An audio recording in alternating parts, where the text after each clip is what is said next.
आप सभी का स्वागत है हमारे चैनल नीड टू नो पर। आज हम बात करने वाले हैं बीटीएस के बारे में कि कैसे उन्होंने एक छोटी सी कंपनी से शुरुआत की और बना दुनिया का सबसे बड़ा बॉय बैंड ग्रुप।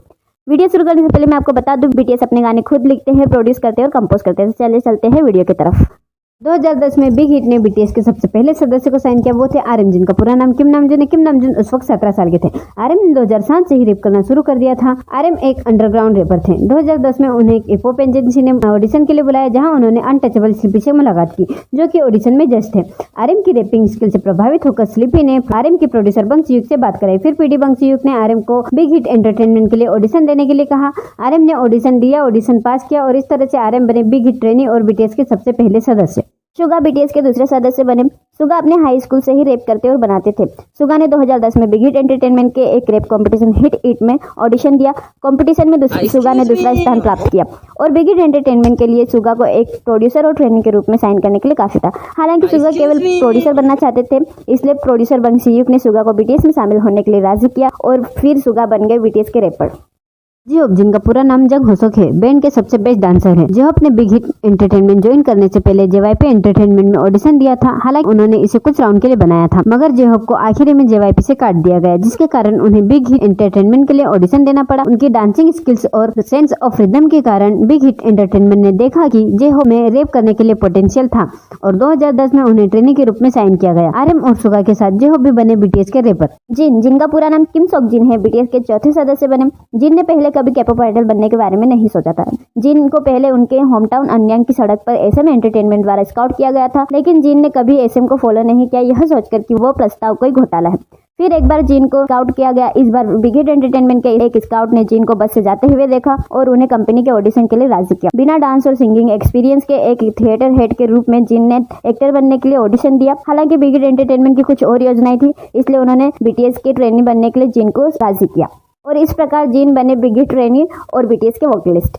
जंगकुक, जिनका पूरा नाम जन जंगकुक है। जंगकुक बीटीएस के मेन वोकलिस्ट है और वह बैंड के सबसे कम उम्र के सदस्य भी है, जिसकी वजह से उन्हें गोल्डन मकने के नाम से भी जाना जाता है। जंगकुक को तब ढूंढा गया जब उन्होंने अपने होम टाउन बुसान में सुपरस्टार के तीसरे सीजन के लिए ऑडिशन दिया। ऑडिशन राउंड में उन्हें बाहर कर दिया गया, लेकिन शो ने उन्हें जेवाईपी एंटरटेनमेंट, एफएनसी एंटरटेनमेंट और स्टारशिप एंटरटेनमेंट सहित कम से कम 7 एजेंसियों द्वारा स्काउट किए जाने के लिए सफिशिएंट एक्सपोजर दिया। बट जंगकुक ने ट्रेनी बनने के लिए बिग हिट एंटरटेनमेंट को चुना।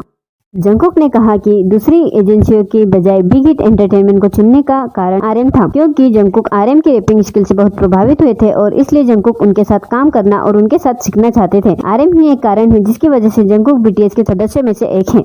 वी, जिनका पूरा नाम किम ताeyong है, डेग्यू में अपने परिवार के साथ रहते थे। किम ताeyong के पिताजी एक किसान है। म्यूजिशियन बनने के सपने के साथ वी ने अपने पिताजी की सिफारिश पर हाई स्कूल में सैक्सोफोन बजाना शुरू किया। इसके तुरंत बाद वह एक दोस्त के साथ डेग्यू में बिग हिट एंटरटेनमेंट के ऑडिशन के लिए गए थे। वी का अपने लिए ऑडिशन देने का कोई इरादा नहीं था, वह अपने दोस्त को सपोर्ट करने के लिए गए थे, लेकिन बिग हिट एंटरटेनमेंट के एक टीम सदस्य ने उन्हें देखा और ऑडिशन के लिए एनकरेज किया। परमिशन के लिए अपने पिता को बुलाने के बाद वी ने उस दिन डेग्यू के एकमात्र व्यक्ति के रूप में ऑडिशन दिया और नेक्स्ट राउंड में सिलेक्ट हुए और बीटीएस के सदस्यों में से एक बन गए। वी भी बीटीएस के वोकलिस्ट में से एक हैं।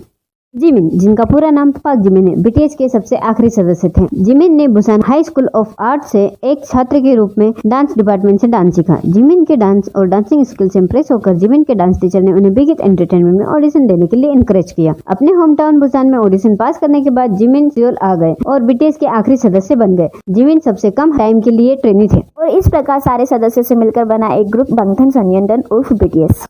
उस समय बिग हिट एंटरटेनमेंट की फाइनेंशियल कंडीशन अच्छी नहीं होने के कारण बीटीएस के सारे सदस्यों को एक ही साथ एक ही कमरे में रहना पड़ता था। बीटीएस अपने ट्रेनिंग दिनों में 12 से 15 घंटे प्रैक्टिस किया करती थी और आधी आधी रात तक बैठकर अपने गाने बनाया करती थी।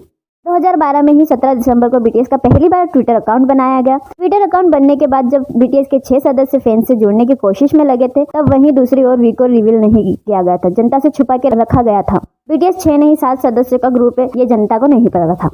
वी को बीटीएस के आखिरी सदस्य के रूप में 2 जून 2013 में रिवील किया गया था। 4 जून 2013 में बीटीएस ने अपने पहले सॉन्ग नो मोर ड्रीम का फर्स्ट ऑफिशियल टीजर रिलीज किया। उसके बाद उसी सॉन्ग का दूसरा टीजर 10 जून 2013 में रिलीज किया गया और 11 जून 2013 में नो मोर ड्रीम का ऑफिशियल एमवी रिलीज किया गया और 12 जून 2013 को उनका पहला single album too cool for school release हुआ और फाइनली बीटीएस ने 13 जून 2013 में एम काउंटडाउन में पहली बार स्टेज डेब्यू किया अपने सॉन्ग नो मोर ड्रीम के साथ। बीटीएस के पहले ही सॉन्ग ने रिलीज के 1 महीने बाद ही मंथली कोरियन म्यूजिक चार्ट में 10वें नंबर पर अपनी जगह बनाई। नो मोर ड्रीम गाना बढ़ते हुए टीनेजर्स पर होने वाले दबाव के बारे में बनाया गया था। 9 जुलाई 2013 को बीटीएस ने अपनी फैंडम को नाम दिया army, made by adorable representative MC for youth. 16 July 2013 को we are bulletproof part 2 का ऑफिशियल एमवी रिलीज किया गया। 2 सितंबर 2013 में बीटीएस का पहला टीवी शो रुकी किंग्स एसबीएस चैनल पर शुरू किया गया। 10 सितंबर 2013 को बीटीएस का तीसरा एमवी नो रिलीज किया गया, पर यह गाना चार्ट में अपनी जगह नहीं बना पाया। नो इरा के चलते बीटीएस ऑलमोस्ट डिसबैंड होने ही वाली थी, क्योंकि उस वक्त उनके पास अलावेंस और पैसे नहीं थे। फाइनेंशियली कंडीशन ही नहीं, बल्कि उस समय कंपनी के अंदर और भी कई कठिनाइयां चल रही थी। कुछ घोटालों के मुद्दे जो कि बीटीएस से रिलेटेड नहीं थे, बट कंपनी के दूसरे आइडल से रिलेटेड थे, और कई अनसक्सेसफुल फैन मीटिंग्स। बट उस टाइम पर भी प्रोड्यूसर नीम ने बीटीएस पर अपना भरोसा बनाए रखा, जिसकी वजह से 14 नवंबर 2013 को बीटीएस ने मेलन म्यूजिक अवार्ड में अपना पहला award new best debut artist के रूप में प्राप्त किया। मगर ऐसा होता ही है, जब आप सफलता की सीढ़ियां चढ़ रहे हो तो आपको नीचे गिराने वाले लोग तो राह में खड़े ही होते हैं। ऐसा ही कुछ बीटीएस के साथ हुआ 21 नवंबर 2013 में। किम बोंग ह्यून्स की first hip hop anniversary broadcast के लिए बीटीएस, बी फ्री और कई अंडरग्राउंड रैपर्स को बुलाया गया था। वहाँ कुछ फैंस भी मौजूद थे। उस ब्रॉडकास्ट में उपस्थित कुछ अंडरग्राउंड रैपर्स ने आइडल्स के मौजूद होने के बारे में मजाक में कमेंट करना शुरू कर दिया। यह किसी तरह धीरे धीरे idol rappers versus underground rappers के बारे में एक पूरी तरह बातचीत में खत्म हो गया। आधे से ज्यादा बातचीत बी फ्री और बीटीएस के सदस्यों के बीच हुई, जहां बी फ्री ने बीटीएस का अपमान किया। बी फ्री ने बीटीएस का अनादर करते हुए बीटीएस ग्रुप को कोई हिप हॉप नहीं है ये कहा। बीटीएस लड़की है, लड़की होने जैसा है। और इतना ही नहीं, बीटीएस मेंबर सुगा को सुल्तान पुकारा, जिसका मतलब कोरियन में चीनी होता है। और जब सुगा ने सोल आने से पहले की कठिनाइयां बताई, सुगा ने बताया देगू, जो सुगा का होम टाउन है, वहां वे अपने गाने बिककर बेचते भी थे तो उन्हें 1 रुपया तक नसीब नहीं होता था। हर रात भूखा सोना पड़ता था। देगू के 4 साल पहले तक तो उनके पास खाने तक को पैसे नहीं हुआ करते थे। तब वहीं बी फ्री ने बीच में कहा, ऐसा तो सबके साथ होता है, बस फर्क इतना है कि किसमें झेलने की क्षमता होती है और किसमें नहीं। आप अपनी लालच का विरोध करने में असक्षम थे, इसलिए आप सीओ लाए। इतना ही नहीं, उन्होंने आगे बीटीएस पर कान्ये वेस्ट के गाने ब्लैक स्किन हेड को चुराने का इल्जाम लगाते हुए कहा, यह किसी कलाकार की चीजों को कॉपी करने जैसा है जो कि आपको पसंद है। इतने में वहाँ के होस्ट ने बी फ्री की बातों को सुनते हुए मुद्दे को खत्म कर दिया।